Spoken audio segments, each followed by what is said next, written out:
这样要定点医院，是希望这些人快点就诊，还是让这些人站在这里等死呢？你们到底想干什么啊？你们啊！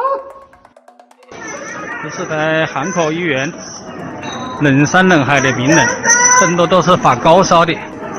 就在这个门诊部的中间，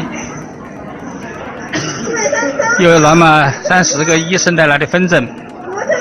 这几个医生面对这么多的病人，所以这病人发了高烧在这站队，我估计要站4个小时以上。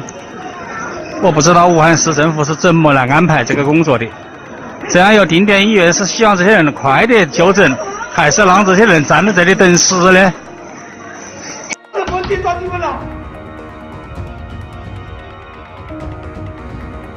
我不想回家，我不想回家过年啊！你们做了什么？你们做了什么？你们无缘真是看了800个病，还他妈1天4个班，还把我们抽了8个本正式上班，我们不想活。你自己看，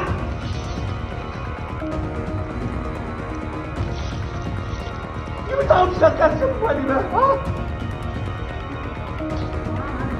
我不要人，你把那些病人都搞走，躺在地上那个拿走。可不然你滚对面的说不要我干了，我就搞得就不方便了，算了，叫我滚蛋，回家，不然跟我这样说。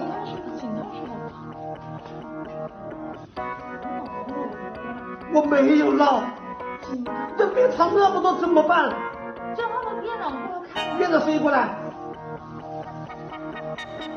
你说让病人去跟。没有，我去了。我走到台了。啊？